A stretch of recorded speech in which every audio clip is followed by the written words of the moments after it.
Bonjour et bienvenue à cette conférence de presse de présentation du programme de la liste Marseille fière et populaire.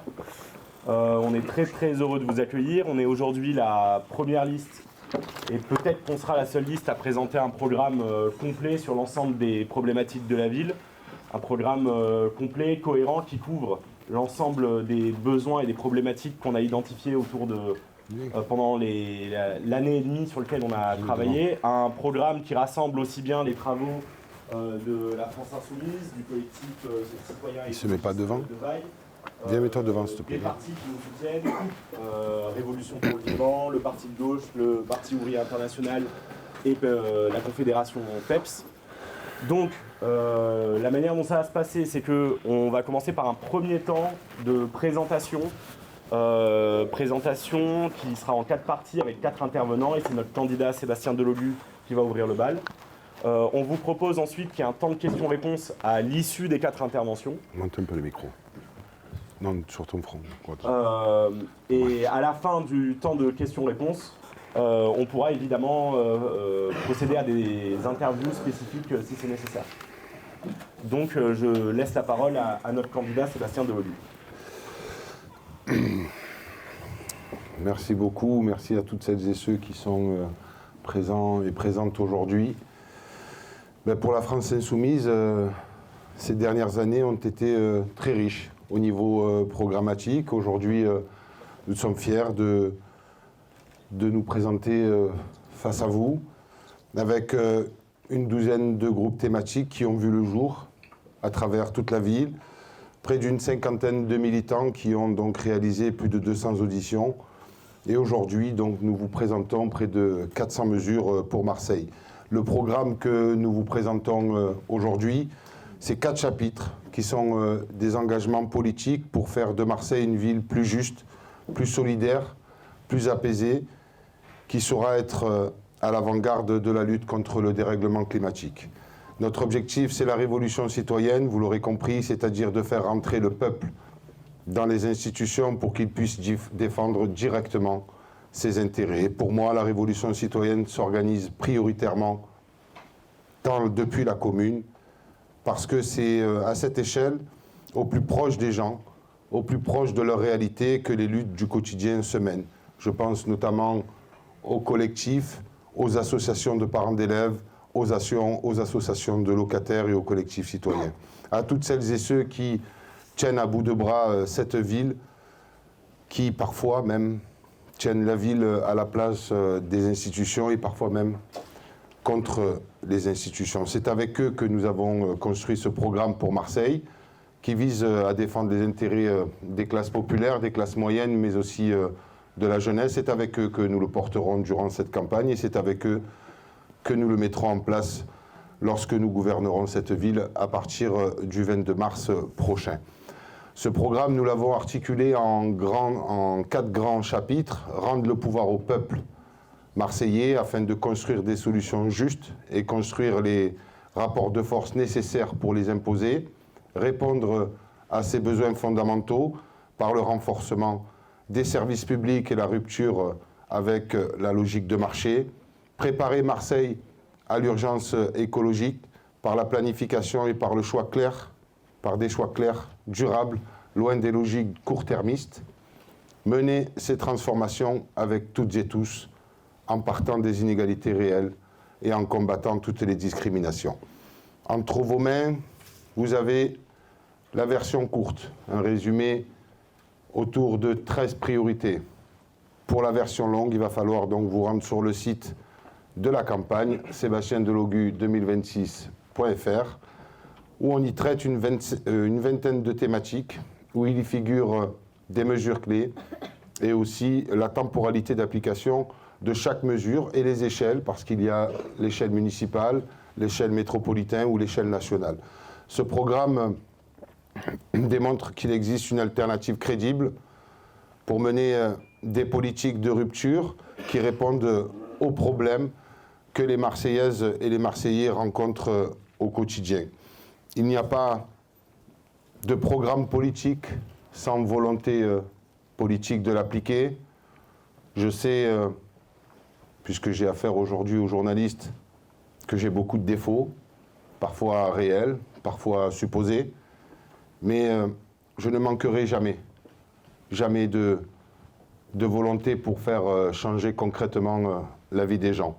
Alors comment évoquer des ruptures à Marseille, sans parler du carcan qui est devenu cette métropole, vous l'avez compris, dans ce système fou. En 2020, la candidate qui a perdu les élections s'est retrouvée avec environ 80% des compétences de la ville entre ses mains, parmi lesquelles la voirie, la propreté, les transports ou encore la politique de la ville. Et cela fait 6 ans que les Marseillaises et les Marseillais assistent dégoûtés au spectacle entretenu par Benoît Payan et Martine Vassal. Vous les avez vus durant 6 ans, c'est pas moi, c'est lui. Un coup ils sont d'accord, un coup ils sont pas d'accord. Mais en gros, ces gens-là, ils sont jamais responsables de rien. Et à la fin, ce sont les Marseillaises et les Marseillais qui ont été victimes de ce cirque pendant 6 ans. Et je veux le dire avec force, avec nous, c'est terminé. Comme vous le savez, en tant que député de la Nation, j'ai déposé une proposition de loi pour supprimer la métropole et reconstruire enfin une intercommunalité démocratique. À ce débat essentiel que je souhaite imposer durant cette campagne municipale, mes concurrents et mes adversaires répandent des fake news, comme d'habitude. Supprimer la métropole, ce n'est pas supprimer les services, ni les postes d'agents qui s'occupent de la propreté de la ville de Marseille, mais c'est de les mettre sous l'autorité directe du maire de Marseille, qui, lui, doit rendre des comptes, sur l'état de la propreté de la ville. Autrement dit, je ne fuirai pas mes responsabilités. Et vous l'avez compris, nous récupérerons donc les compétences de la voirie, de la propreté et des transports, car la situation actuelle, où par exemple le maire Deguerre est responsable des transports de la ville de Marseille, est insupportable et antidémocratique. J'ai vu que Martine Vassal voulait être le maire de Marseille, la présidente de la métropole, alors qu'elle est déjà présidente du département. J'ai vu que Benoît Payan, lui aussi, voulait être maire de Marseille et contrôler en sous-main la métropole. Moi, je vous le dis, je veux être simplement le maire de Marseille, rien que le maire de Marseille et le maire de toute la ville de Marseille. Pour des questions de responsabilité devant les citoyens, pour une question démocratique élémentaire, et comme je l'ai dit dans mon introduction, la question démocratique est au centre de notre programme pour la ville de Marseille, pour faire entrer le peuple dans leurs institutions et leur donner le pouvoir qu'ils méritent, du pouvoir concret. Et nous appuierons sur les comités de quartier dans toute la ville, composés d'associations, d'élus, d'habitants, avec un vrai pouvoir d'action et de décision, qui veilleront à la place des habitants qu'ils auront d'ailleurs dans cette sphère politique, mais notamment dans les politiques d'urbanisme, les politiques du logement, d'écologie, et plus généralement sur les sujets de chaque délégation. Nous réaliserons ainsi la promesse non tenue par la majorité sortante, qui est aussi à Marseille la condition de toute amélioration de vie des gens. Car gouverner une ville sans ses habitants, c'est finalement gouverner contre eux. Gouverner contre les habitants, c'est ce qui a été fait pendant des décennies ici à Marseille, notamment à travers les politiques clientélistes qui ont rompu l'égalité de traitement entre les Marseillais, qui ont volontairement organisé, la précarité et ont scindé la ville entre, comme je le répète assez souvent, des îlots de riches où personne ne rentre et des ghettos de pauvres d'où personne sort. Ils ont détruit cette confiance entre la population et les institutions censées les représenter en garantissant une participation populaire collective, les habitants, et en protégeant les lanceurs d'alerte, nous mettrons définitivement fin à ce fonctionnement qui gangrène notre ville et notre démocratie. Donc à partir du 22 mars, nous remettrons Marseille en ordre, en appliquant les principes de la devise républicaine, nous rétablirons la justice sociale, nous remettrons de l'ordre dans cette ville, l'ordre républicain, à travers un programme dont l'horizon est liberté, égalité, fraternité. Je vous remercie.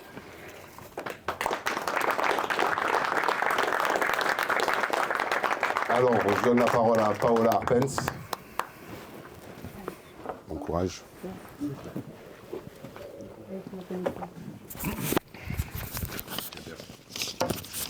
Ah, merci. Allô, ça va, vous m'entendez? Ok. Merci beaucoup encore à toutes et tous d'être là, ça fait vraiment plaisir. Merci encore aussi à toutes celles et ceux qui ont contribué à ce programme. On ne le dira jamais assez, mais on a vraiment été très nombreux à construire tout ça ensemble. Donc du coup, moi là, après l'intervention de Sébastien, qui s'est beaucoup axé sur la démocratie, je vais vous parler du chapitre 2 du programme, qui s'intitule « Répondre à nos besoins fondamentaux ». Donc dans ce chapitre, on traite de l'école, du logement, de la santé, de la culture, du sport, de la sécurité et de la propreté.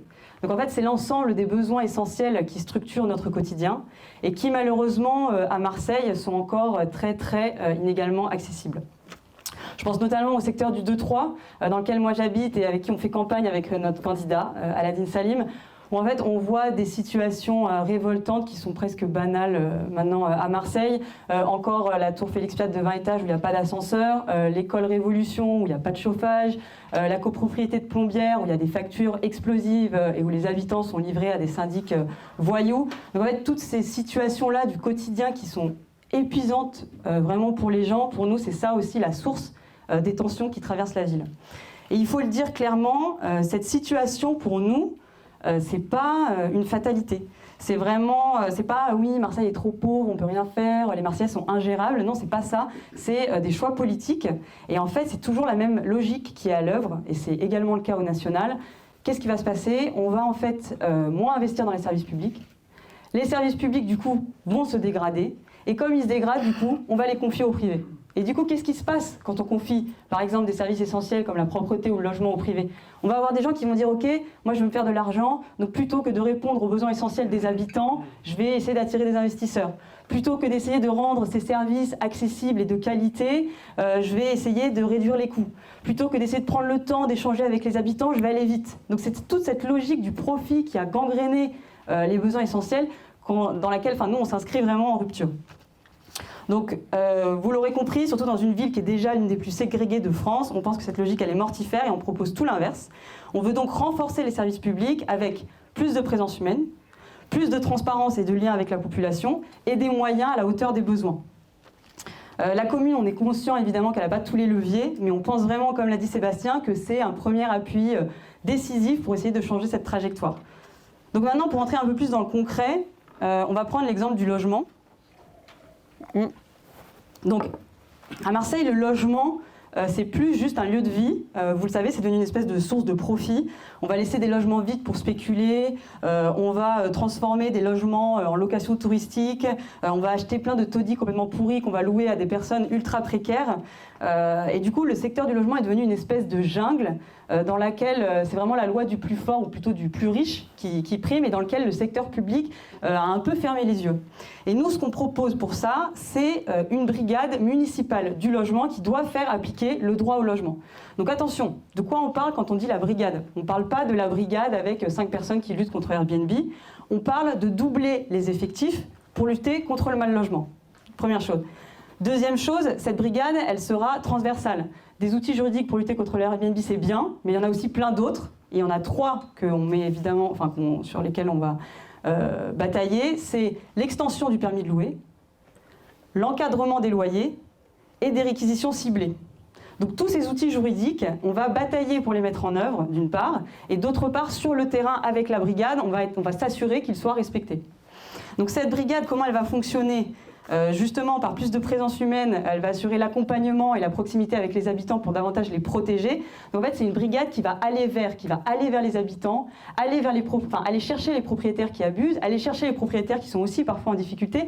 Donc ça sera pas avec cette brigade, on ne sera pas une municipalité qui va attendre les signalements, qui va dire non mais ça je m'en occupe pas, c'est du secteur privé, je peux pas y aller. On va pas être dans une espèce de posture juste réactive par rapport au mal logement, on va être vraiment dans la prévention. Et enfin, dernier point aussi sur la brigade important, cette brigade, elle sera évidemment en lien constant avec les habitants et avec tous les acteurs de la société civile qui, dans la lutte contre le mal-logement à Marseille, ont été des acteurs décisifs. On l'a vu dans la lutte contre les démolitions, la lutte contre la gentrification, la lutte pour les réquisitions, tout ça, on sait qu'il y a beaucoup d'acteurs marseillais qui sont très présents et actifs dans ce domaine, et du coup, la brigade travaillera étroitement avec eux, notamment à travers le comité populaire dont a parlé Sébastien. Donc ces comités populaires sont à l'échelle de la mairie centrale, sur les différentes délégations, et donc pour la délégation de l'habitat, ils seront composés de différents acteurs de la société civile pour travailler en lien avec les élus. Ensuite, même constat pour l'école. Là aussi, on défend plus de présence humaine et d'adultes pour encadrer les enfants. Les signaux d'alerte sont nombreux, il y a un manque d'encadrant sur le temps périscolaire, il y a un défaut de formation, il y a des violences éducatives, sexuelles aussi, et des atteintes aux droits de l'enfant. Tous ces signaux, ils ne sont pas faits qu'à Marseille. Je ne sais pas si vous avez vu, mais là, cette semaine, il y a eu une tribune dans Le Monde avec des élus, des chercheurs, des psychiatres qui ont dénoncé en fait tous ces maltraitements des enfants, et donc la nécessité d'avoir entre autres plus d'adultes pour les encadrer.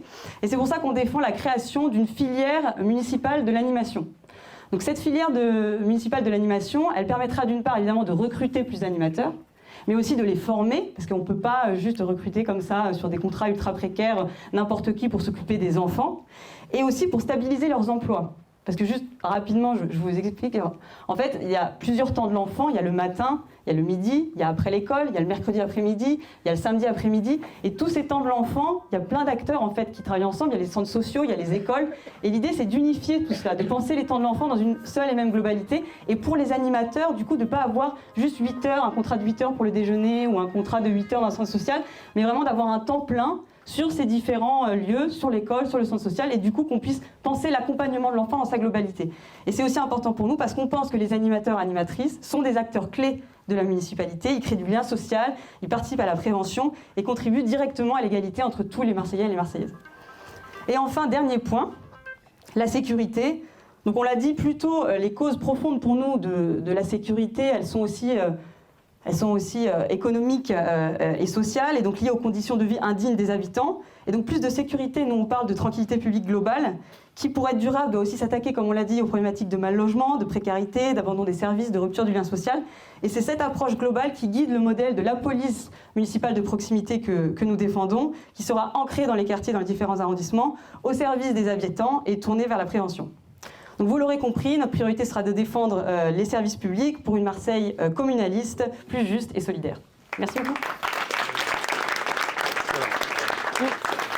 Maintenant, je vais donner la parole à Sébastien Barne. Merci.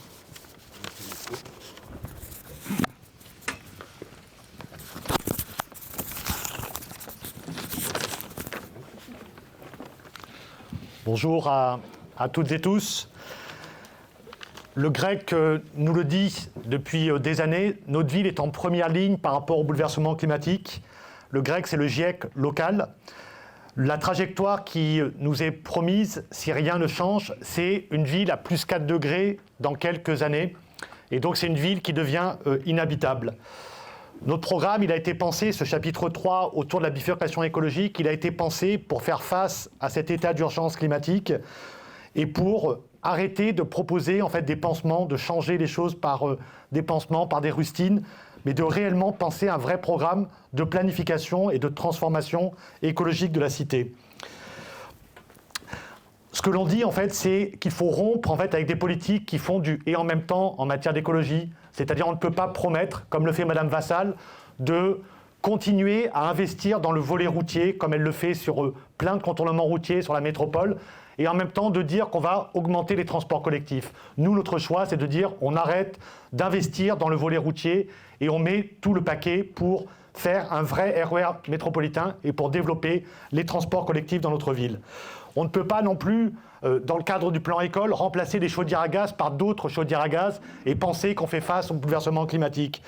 On ne peut pas renouveler à 90% le marché de la restauration scolaire pour les cantines scolaires, à 90% donc via Sodexo qui est l'exploitant, et donc de la malbouffe industrielle, sans rompre réellement avec ce modèle. Nous, on s'engage, dans le cadre de notre programme, à créer des vraies unités, à corréler le plan école avec un programme où on va créer ces petites unités de restauration scolaire et on va remunicipaliser les cantines scolaires à Marseille. C'est essentiel pour garantir une alimentation de qualité et pour développer l'agriculture urbaine sur notre territoire avec des filières qui vont monter en charge.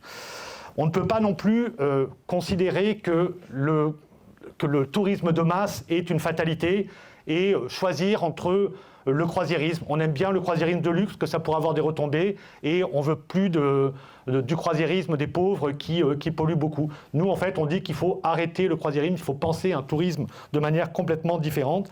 Et c'est pareil pour les data centers, par exemple, pour la colonisation en fait, du numérique de nos territoires avec cette prédation foncière, cette prédation énergétique. Nous, on dit qu'il faut faire un moratoire, il faut repenser en termes de souveraineté la question du numérique à Marseille.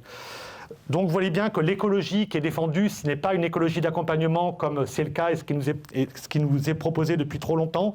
C'est une vraie écologie de rupture, c'est une écologie populaire, c'est une écologie qui fait de la justice sociale sa feuille de route.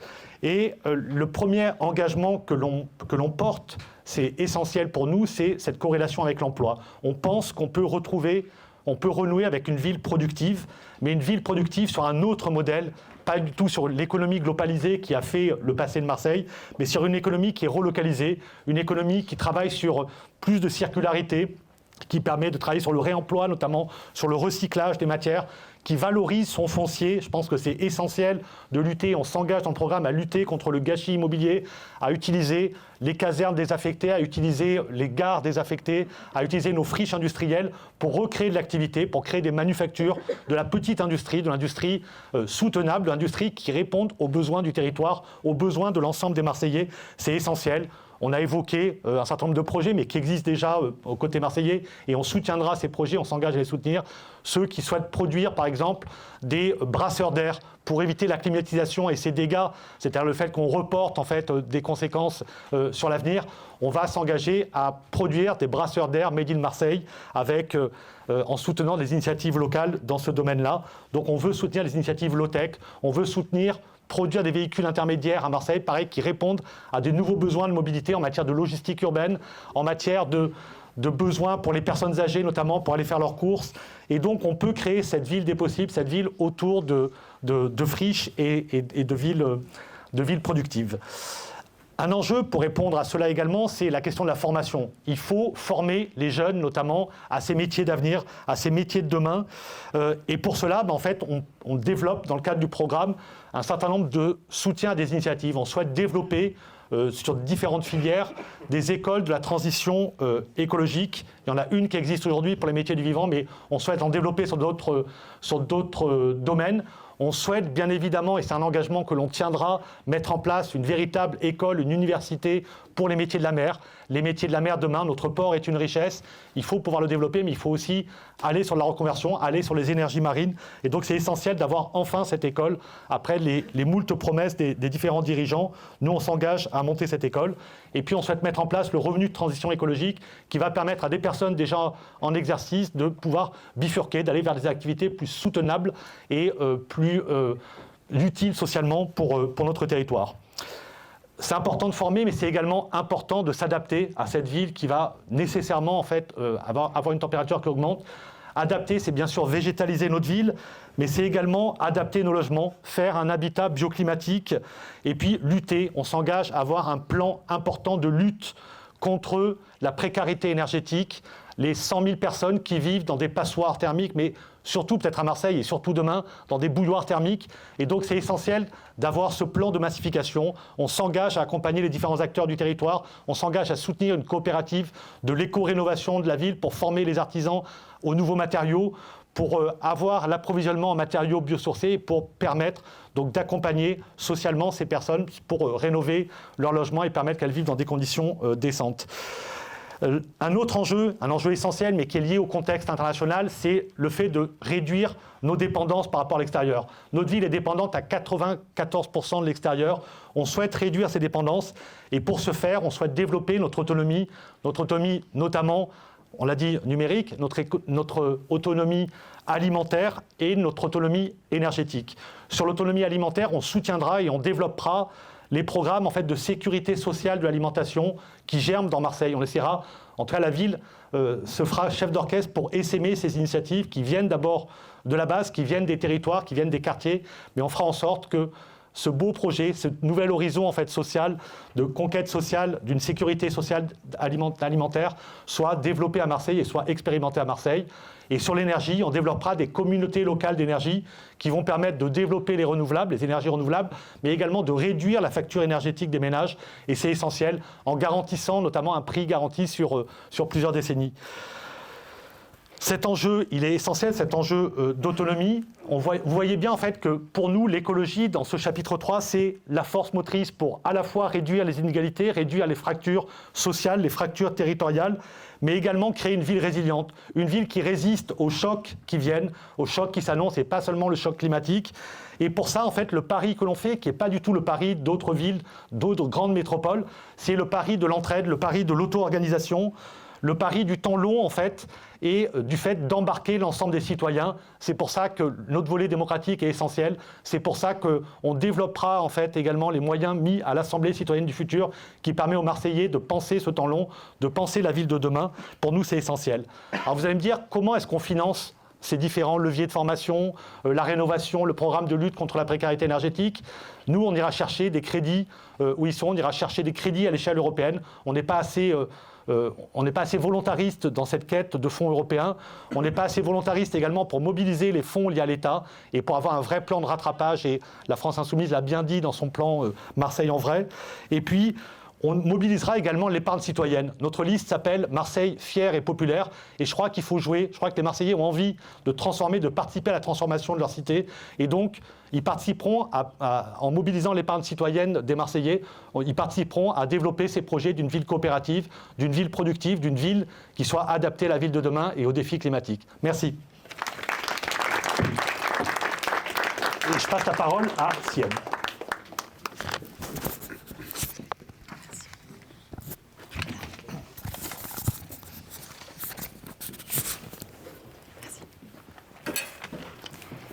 Bonjour à toutes et tous. Je prends la parole de mes camarades pour aborder le chapitre 4 de notre programme, qui comprend nos mesures pour lutter contre les discriminations et également nos mesures en faveur de la jeunesse. Si à travers son histoire, Marseille a été et continue d'être la cible d'un nombre incalculable de poncifs éculés, ceci étant plus le reflet du mépris et du dédain des élites que sa réalité matérielle, il est important pour nous de la convoquer fièrement telle qu'elle est.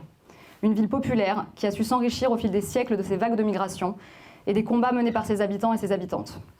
Une ville courageuse et forte qui connaît le poids du mépris et la nécessité de faire front devant lui. En somme, Marseille, une capitale de l'insoumission. Les mesures que nous portons pour Marseille n'ont pas été pensées pour quelques-uns ou pour des segments de la population, mais pour le peuple marseillais dans son entier. Or, nous le savons, les réalités sociales et les réalités quotidiennes sont souvent incomparables en fonction des origines géographiques, ethniques, de l'orientation sexuelle, du genre, de l'état de santé ou encore de l'âge des habitants. Nous voulons une ville où chaque Marseillais et chaque Marseillaise se sent à sa place. Et cette ambition qu'est la nôtre implique de regarder en face la réalité des inégalités, la réalité des discriminations, qui rongent la ville et qui rongent ses habitants. Il faut les nommer, les dénoncer et les faire cesser. Notre objectif est donc ambitieux et pourtant très simple. Remettre de l'égalité et de la fraternité partout dans la ville. Dans le cadre de notre politique de lutte contre les discriminations, qui sera une politique municipale transversale, il est nécessaire d'avoir un regard éclairé et informé sur la réalité du phénomène discriminatoire. C'est pour ça que nous prévoyons la création d'un observatoire des discriminations. Cette structure aura pour fonction de mesurer et de visibiliser les discriminations à échelle de la ville pour mieux protéger les victimes. Il sera en lien étroit avec les associations, les collectifs et les chercheurs mobilisés en la matière. Il sera capable de mener des actions de testing et de former l'ensemble des agents et des élus de la collectivité sur ces enjeux. Il sera structuré autour de 4 pôles. Le handicap, le sexisme, le racisme et les discriminations à l'encontre des personnes LGBT. L'idée, c'est non seulement de pouvoir mesurer et analyser le phénomène discriminatoire, mais bien aussi évidemment de l'enrayer. C'est pour ça qu'il est important d'avoir un lieu identifié, qui sera également doté d'une permanence juridique pour que les victimes puissent accéder à leurs droits véritablement et qui dispose de capacités d'enquête. À titre d'exemple, l'Observatoire pourra s'appuyer sur les études qu'il mènera et les données qu'il récoltera pour nourrir des politiques publiques afin de permettre à 100% des Marseillaises et des Marseillais de se déplacer dans l'espace public et d'utiliser les transports en commun, et ce même en situation de handicap, ce qui n'est absolument pas le cas. D'être aussi en capacité d'obtenir un emploi et un logement sans que son nom de famille ne soit un obstacle. Mais aussi d'habiter une ville propre, et ce, quel que soit son quartier de résidence. Une autre mesure qui pourra découler du travail mené par l'Observatoire et qui nous semble important de mettre en avant, c'est l'expérimentation des récépissés pour les contrôles d'identité, qui sont, et cette réalité est bien documentée, pour partie discriminatoires. Selon les chiffres du Défenseur des droits, un jeune homme noir ou arabe a 20 fois plus de chances d'être contrôlé qu'une autre personne. Cette rupture d'égalité systémique, qui s'apparente à un ciblage massif sur fond de présupposés racistes, doit cesser. Et elle a des conséquences dramatiques sur les personnes qui les subissent. Nous lutterons donc pour la mise en place, à titre expérimental pour commencer, de la remise obligatoire d'un récépissé suite à un contrôle, pour permettre la traçabilité, les recours et par voie de conséquence, la diminution progressive du nombre de contrôles abusifs. En ce qui concerne la jeunesse, nous en ferons une priorité. Trop souvent, les politiques désignent la jeunesse de manière maladroite ou opportuniste, en la présentant comme une abstraction qui va de soi, comme si elle était un tout homogène et une catégorie sociale homogène. Ici, nous sommes conscients des disparités sociales et géographiques qui la fracturent, et elles sont nombreuses. Nous garantirons à chaque jeune, d'où qu'il vienne, un soutien concret pour ne pas décrocher et pour pouvoir construire son avenir à Marseille. Garantir un avenir digne et épanouissant à toutes et tous impose la reconnaissance et la mise en application d'un véritable droit à la ville et d'une capacité pour toutes et tous de s'y mouvoir. Cela passe par la gratuité des transports pour les moins de 26 ans, le renforcement des aides au permis, mais aussi l'instauration d'une bourse municipale complémentaire pour les étudiants les plus précaires et accessible à tous, y compris les étudiants étrangers. Le soutien à la jeunesse doit aussi s'accompagner d'un soutien à la monoparentalité. À Marseille, de nombreuses familles sont dans cette configuration. Et le plus souvent, il s'agit de femmes isolées avec leurs enfants, qui sont davantage touchées par la pauvreté et le mal-logement. Il est donc primordial d'agir pour la totalité de ces mères isolées. Pour faciliter leur quotidien, nous mettrons en place une carte municipale délivrée par le CCAS, le Centre communal d'action sociale, qui permettra la reconnaissance du statut de la monoparentalité et qui ouvrira des droits prioritaires ainsi que des tarifs réduits pour les familles concernées, pour les services municipaux, pour la totalité des services municipaux dont elles sont largement tributaires et plus que les autres familles. Elles auront donc un accès privilégié aux crèches, aux périscolaires, aux cantines, au logement social, à la location comme à l'achat, ainsi qu'aux services municipaux culturels et sportifs. Vous l'aurez donc compris, une ville insoumise est une ville inclusive, antiraciste et féministe.